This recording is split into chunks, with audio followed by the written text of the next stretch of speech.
हर्षित landmark, सपनों का घर जैसा आप चाहते हैं हम बनाते हैं। 1, 2 एवं 3 BHK ready position flats. Call 9827321322। Madhavrao Scindia एक ऐसा नाम, एक ऐसी शख्सियत जिसने राजघरानों की नामी ऊंची दीवारों को पार कर सीधे अंचल की जनता के दिलों में ऐसी जगह बनाई कि जनता ने कभी उन्हें सत्ता से उतरने ही नहीं दिया।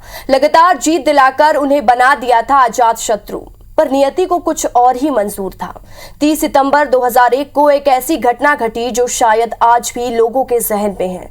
देश की राजनीति में सबसे तेज तर्राट नेताओं में शुमार माधवराव सिंधिया का निधन हवाई दुर्घटना में हो गया था।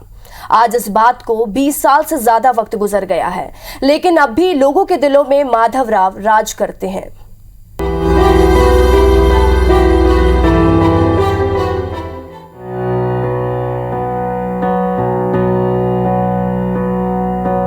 देश के बेहद लोकप्रिय माने जाने वाले और दिग्गज नेता स्वर्गीय माधवराव सिंधिया की आज पुण्यतिथि है। माधवराव सिंधिया एक ऐसे राजनेता थे जिनकी जिंदगी में काफी राजनीतिक उतार चढ़ाव आए।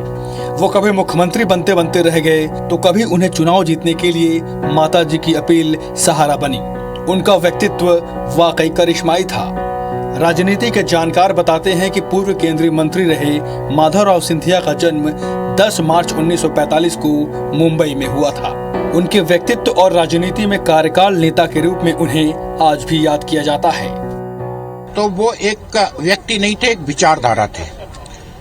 एक ऐसी विचारधारा जो इस समग्र राष्ट्र के विकास की भावना जिसके अंदर निहित थी, और वो कभी दिमाग से नहीं दिल से राजनीति करते थे, और राजनीति का उपयोग केवल इस अंचल के और प्रदेश और देश के विकास के लिए किया, कभी उन्होंने अपने हित के लिए नहीं किया।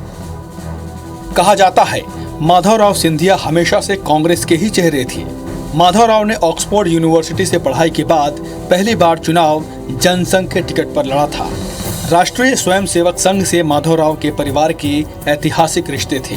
माधवराव सिंधिया की मां विजया राजे सिंधिया भी पहले कांग्रेस में ही थीं, लेकिन 1969 में जब इंदिरा सरकार ने प्रिंसली स्टेट्स की सारी सुविधाएं छीन ली तो गुस्से में आकर विजया राजे सिंधिया ने जनसंघ ज्वाइन कर लिया। 1971 के चुनाव में जब देश में चारों तरफ इंदिरा गांधी की लहर थी, तब 26 साल की उम्र में गुना संसदीय सीट से पहली बार चुनाव जीतकर माधवराव सिंधिया संसद पहुंचे।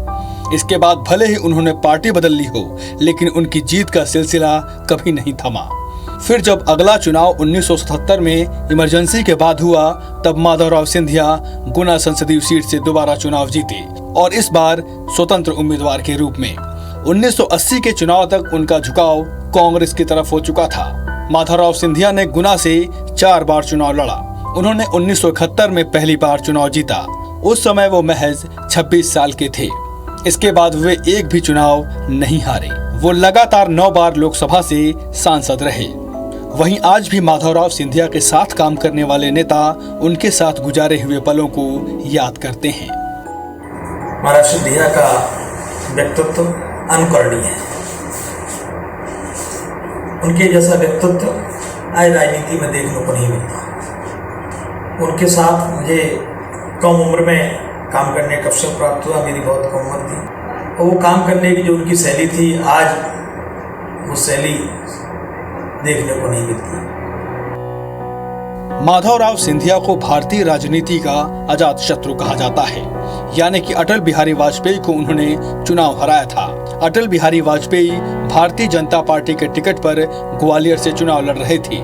माधवराव सिंधिया को कांग्रेस ने अंतिम क्षणों में अपना टिकट थमाकर मैदान में उतार दिया। उन्होंने बहुत बड़े अंतर से अटल बिहारी वाजपेयी को मात दी। इसके बाद ही माधवराव सिंधिया को पहली बार मंत्री पद भी मिला। वे देश के रेल मंत्री बने।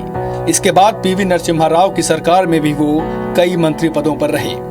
केंद्र की राजनीति से लेकर राज्य की राजनीति तक उनका रसूख कायम रहा। वहीं माधवराव सिंधिया की दोस्ती इंदिरा गांधी के छोटे बेटे संजय गांधी से काफी घनिष्ठ थी। उनके कांग्रेस में आने की प्रमुख वजह भी इसे ही बताया जाता है। इस दौरान ग्वालियर चंबल के लोग यानी कार्यकर्ता उनकी बातों और उनके स्नेह को आज भी याद करते हैं। और उनका स्नेह प्रभावी था कि आज तक मैं सिंधिया परिवार के साथ हूँ। ऐसे महान कर्तृत्व के धनी को, महाराज को मैं श्रद्धान्वित होके विनम्र श्रद्धांजलि अर्पित करता हूँ। कई ऐसे अवसर आए जो बहुत सारे संत स्मरण महाराज के साथ हैं, जो मेरे साथ जुड़े हुए हैं, लेकिन उन संस्मरणों के बाद जब वो याद आते हैं तो ये महसूस होता है आज की राजनीति में ऐसे व्यक्तित्व कोई देखने को नहीं मिलता। माधवराव सिंधिया के जीवन काल में कई दिलचस्प घटनाएं हुईं, जिन्हें उनके करीबी याद करते हैं। जानकार बताते हैं कि माधवराव सिंधिया मध्य प्रदेश के मुख्यमंत्री बनने की 2 मौकों पर चूक गए। 1989 में चुरहट लॉटरी कांड के समय मध्य प्रदेश में अर्जुन सिंह मुख्यमंत्री थे। उस समय अर्जुन सिंह पर इस्तीफा देने का दबाव था। तब तत्कालीन प्रधानमंत्री राजीव गांधी की इच्छा थी कि सिंधिया को मुख्यमंत्री बनाया जाए, लेकिन अर्जुन सिंह इस्तीफा नहीं देने पर अड़ गए और सिंधिया का मुख्यमंत्री बनना सफल नहीं हो सका।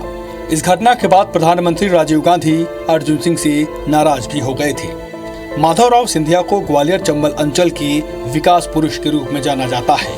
इसका सबसे बड़ा कारण ये था कि अंचल में उद्योगों से लेकर शहरी विकास को लेकर हमेशा तत्पर रहते थे। स्वर्गीय माधवराव सिंधिया की पहल पर ही अंचल में बड़े बड़े उद्योग स्थापित हुए। शिक्षा के क्षेत्र में बड़े बड़े इंस्टीट्यूट ग्वालियर में स्थापित हुए। अंचल में मालनपुर और बामोर जैसे उद्योग क्षेत्र विकसित हुए। शिक्षा के क्षेत्र में IIITM, IITTM, IHM, LNUPI जैसे बड़े संस्थान यहाँ स्थापित हुए।